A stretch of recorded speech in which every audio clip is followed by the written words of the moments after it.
May mga ebidensya ng mano pero tila nangangapa pa rin sa dilim ang mga pamilya ng ilan sa mga nawawalang sabungero. Pero tuloy raw ang laban para mapagulong ang hinihingi nilang hustisya. Yan ang aking eksklusibong pinutukan.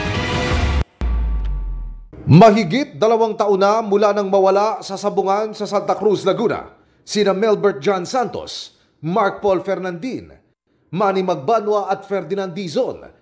Kasama ang kasong ito sa mga inimbestigahan ng binuong Special Investigation Task Group sa Bungero ng PNP. Pero hindi natukoy kung ano nangyari sa kanila at walang nasampahan ng kaso sa kanilang pagkawala. Napakadaming kaso, nasosolve lahat, nahanap. Pero bakit po sa amin, ni isa 35 po yung nawawala eh. Bakit po hanggang ngayon wala pa po nakikita ni isa sa kanila? May mga ebidensya naman daw na pwedeng siyasatin pero nagtataka ang kanilang mga kaanak. Bakit tila nananatili silang nangangapa sa dilim?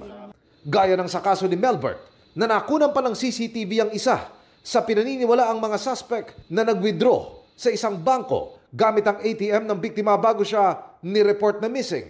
May maganda nga sanang update na noon yung mga may hawak ng kaso. Sabi, sir, kamusta yun sa ATM ng anak ko?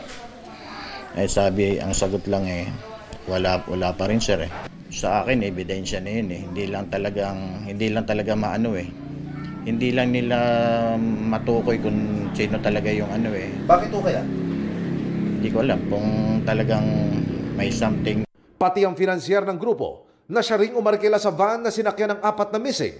Dapat daw naimbestigahan din daw sana.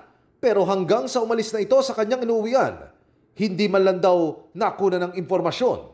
Siya yung nakakaalam kung ano po yung nangyari, kung bakit nawala sila, kung bakit kinuha sila. Siya lang po yung talagang nakakaalam kasi siya yung kausap nung mga panahon na yun bago sila mawala.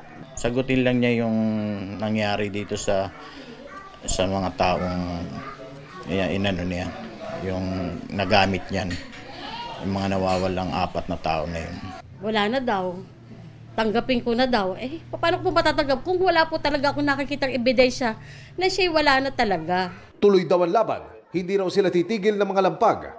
Malaman lang ang tunay na sinapit ng kanilang mga mahal sa buhay. Magbayad at managot kung sino man ang gumawa nun. Ganun-ganun na lang po ba yun? Buhay po yun eh. Anak ko po yun eh. Napakahirap po sa isang katulad ko na ina. Para sa GMA Integrated News, Emil Sumangil, Nakatutok, 24 Oras.